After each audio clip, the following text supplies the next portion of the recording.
नमस्कार, चंदाची रेसिपीमध्ये आपलं स्वागत आहे। आज मी तुम्हाला भरलेलं मसाला कारलं बनवून दाखवते। त्यासाठी मी 4 कारले घेतले छोटे। आता याला असं मध्ये काप करून घेऊया। शेवटपर्यंत करायचं नाही, वरच्यावर असं काप करून घ्यायचे। तसे 4 पण कारल्याचे मी काप करून घेते। तर दुसरं आणि तिसरं, तर 4 पण कापून झालेत कारले। त्या जर बिया निब्बर कडक असतील तर बिया काढून टाकायच्या, जर कवळे असेल तर ठेवायचे। तर निब्बर असल्यामुळे मी काढून टाकले। गॅस चालू करून त्यावर मी पाणी ठेवले, त्यावर चाळण ठेवले। आता इकडे आपण बशीमध्ये मीठ हळद घेऊन मिक्स करून घेऊया। आता ही कारल्यामध्ये आपल्याला भरायचं आहे। तर एक कारलं घेते, त्यामध्ये आपण हे भरूया मीठ आणि हळद, त्याच्यामुळे कडवटपणा कारल्याचं जाते। तर 4 कारल्यामध्ये मीठ आणि हळद अशी भरून घेऊया। तर 4 कारल्यात भरून घेते। नंतर ह्याच्यावर आपण लिंबू पिळायचा।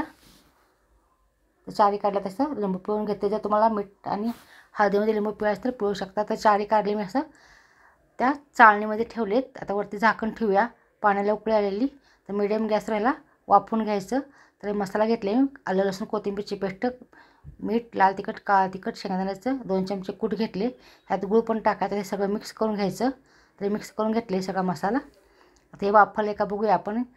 5-10 मिनटात हे वाफवलं जाते। तर चांगलं वाफवलं आहे। आता आपण एका प्लेटमध्ये काढून घेऊया। 10 मिनिट लागते वाफवायला। तर प्लेटमध्ये काढून घेतले। आता हे आपण पाण्यामध्ये घालून धुवून घेऊया। तर एक धुवून घेते मी असं, आणि अलगद दाबून यातलं पाणी काढायचं। तर 4 पण असे पाण्यात घालून धुवून अलगद दाबून घेऊया। तर धुवून घेतलेत तर 4 पण। आता ह्यामध्ये आपल्याला सगळा मसाला भरायचा आहे। तर ह्या मसाल्यामध्ये तुम्ही थोडंसं पाणी घातलं तरी चालते, किंवा पाण्याचा हाफ काढून नंतर दिलं तरी पण चालते। तर ह्यात मी पाणी घातलं नाही, मी असाच मसाला भरला आहे, कारण कारलं शिजवलेलं असल्यामुळे त्याला ओलसरपणा भरपूर आहे। तर सगळा मसाला मी कारल्यामध्ये भरून घेतला आहे। तर तिखट, मीठ, गूळ आणि लिंबूमुळे याला आंबट गोडपणा येते। तर आता तेल ओतले मी, तेल तापले, त्यात मोहरी जिरे टाकले। नंतर ह्यात 4 कारल्याचे तेलामध्ये सोडलेत। बारीक गॅस केला आहे मी, सगळा मसाला टाकला आहे। नंतर थोडंसं पाण्याचा हाफ काढ दिलं आहे। मिडियम गॅसवरला झाकून ठेवायचं थोडा वेळ, नंतर काढायचं थोड्या वेळानं, नंतर पलटायचं। तर 4 पण असे कारले पलटून घ्यायचे, परत झाकायचं, असं दाबायचं जरा, आणि परत झाकून ठेवायचं।